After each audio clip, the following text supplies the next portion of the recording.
और दूसरी बात, आज महिला विधेयक पास हुआ है। नारी बंधन विधेयक जिसको कहते हैं वो पास हुआ है। अनेक प्रकार की बातें कही जा रही है। कोई कुछ कहता है, कोई कुछ कहता है कि ये नरेंद्र मोदी जी का जुमला है। इसका जवाब देना होगा हमारे कार्यकर्ताओं को। अगर इसका जवाब आप नहीं देंगे तो 50% जो आबादी हमारी महिलाओं की है, और अब महिला घर के कामकाजी महिला नहीं रही। आज वो राजनीति में भी, शिक्षा में भी, विज्ञान में भी, फौज में भी, सब जगह अग्रणी भूमिका अदा कर रही है। तो वैसी परिस्थिति में हम महिलाओं के लिए किया है, तो बदला करके हमारे महिलाओं को जिनके लिए हमने किया है, ऐसा ना हो कि उसमें बंटवारा करने, ये भी हम लोगों को ख्याल रखने की जरूरत है। संगठित हम हों, संगठित होने के बाद हम 50% आबादी जो महिलाओं की है, जिसके लिए आज नरेंद्र मोदी जी ने 56 इंच छाती चौड़ा होने का उदाहरण उन्होंने दिया, और ठीक ही उन्होंने कहा है कि अच्छा काम करने के लिए भगवान ने उनको पैदा किया है। तो महिलाओं का आरक्षण बिल पास करवा के पार्लियामेंट में आज उन्होंने दिखला दिया। लेकिन जो कहते हैं, हम लोग भी उन लोगों के साथ थे, चाहे कांग्रेस के लोग हो, चाहे आज जो नया गठबंधन, जिसको घमंडिया गठबंधन हम लोग कहते हैं, उसमें जितने लगे लोग हैं, उन लोगों ने तो इस बिल को 27 साल पहले पार्लियामेंट में आया तो कोई बिल फाड़ दिए, कोई साथ नहीं दिए। तो कारण था कि महिलाओं का बिल वो पास होने नहीं देना चाहते थे। आज भी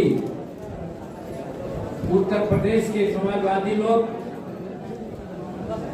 और बिहार के राष्ट्रीय जनता दल के लोग बात करते हैं महिलाओं के बारे में, तो इसमें एक प्रश्न है, एक मूल चीज है, उस चीज को आपको बताना चाहिए।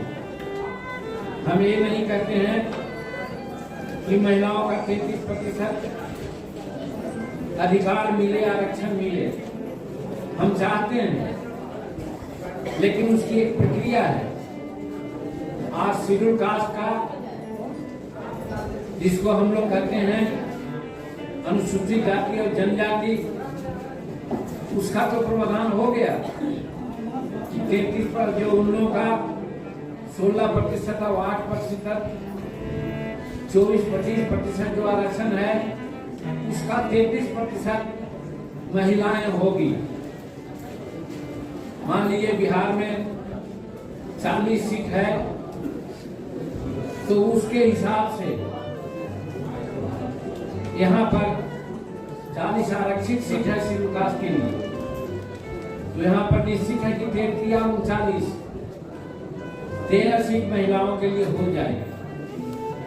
तो यहाँ तो आरक्षण है, चूंकि ये संविधान में है, लेकिन संविधान में अति पिछड़ा ओबीसी का आरक्षण का प्रावधान नहीं है।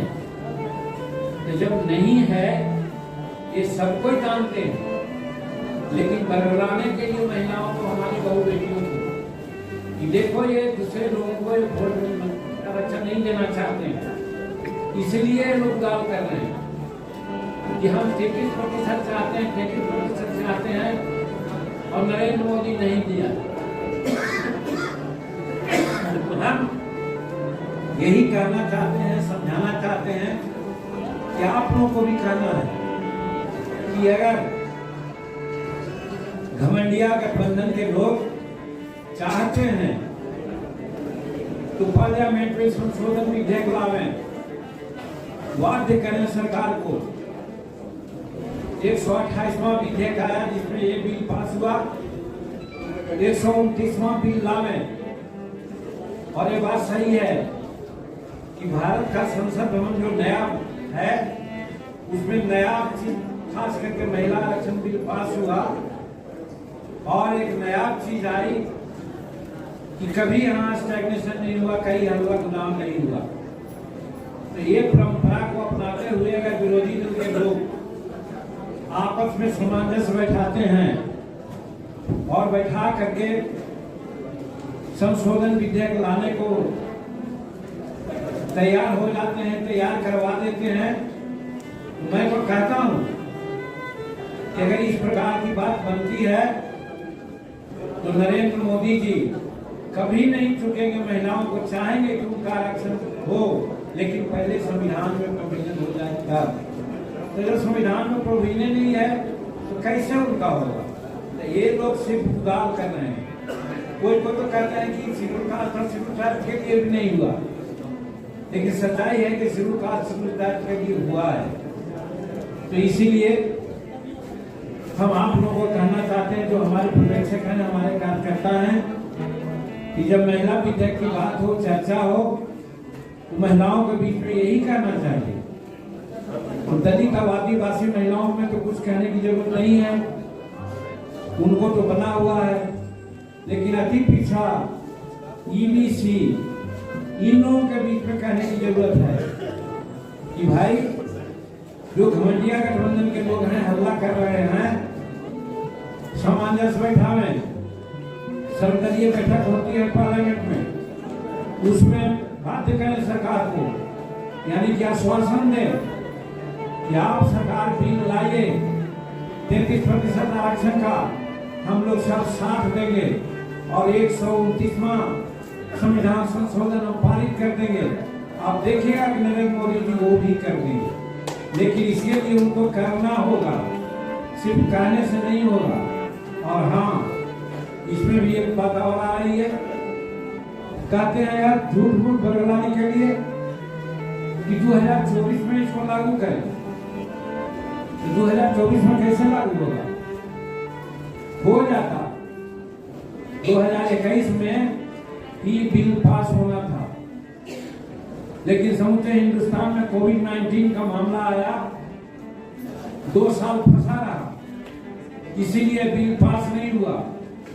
बिल जो 2021 में पास होना चाहिए वो बिल 2023 में पास हुआ। तब स्वाभाविक है कि सेंसस होगा, जनगणना होगा, परिसीमन होगा, तो जरूर समय लग जाएगा। इसलिए 2029 के चुनाव में ही महिलाओं को 33% आरक्षण की बात होगी, चाहे शेड्यूल कास्ट का हो, शेड्यूल ट्राइब का हो। ये भ्रांति न हो, ये आप कार्यकर्ताओं को समझना चाहिए, कहना चाहिए कि पहले आप लोग कहाँ सोए हुए थे। 27 वर्ष पहले अगर ये बात हो गई होती तो आज आरक्षण बिल सिर्फ महिलाओं का आगे हो जाता, पास हो जाता, लागू हो जाता। लेकिन बिल फाड़ा गया राज्यसभा में भी और लोकसभा में, तो फाड़ने के समय में नहीं समझ में आ रहा था, या इस बीच में समूह की सरकार बनी, वे सरकार कहाँ चली गई थी जो बिल पास नहीं होने दिया। और आज जब बिल पास हुआ है तो इनके प्रकार में यार झूठ बोल करके हमारी माताओं बहनों को इन लोग बरगलाना चाहते हैं। इसीलिए आज इस प्रशिक्षण शिविर में इस महत्वपूर्ण बात को हमने कहा, इसको आपको समझाने की जरूरत है और महिलाओं को समझाने की जरूरत है। अति पिछड़ा ईबीसी के महिलाओं को समझाने की भी जरूरत है कि ऐसा करने से ही हो सकता है। जो ऐसा करने की बात हो, चुनाव में दावे घोषणा पत्र में 24 के चुनाव में कि हमारी सरकार बनेगी या हमको आप वोट दो, हम महिला बिल लाने में मदद करेंगे, उसको वोट देंगे। तो आप देखिए कितने लोग महिला बिल की बात करते हैं। वो कोई नहीं करेगा, जब करेगा तो हम समझते हैं एनडीए गठबंधन के लोग ही कर सकते हैं।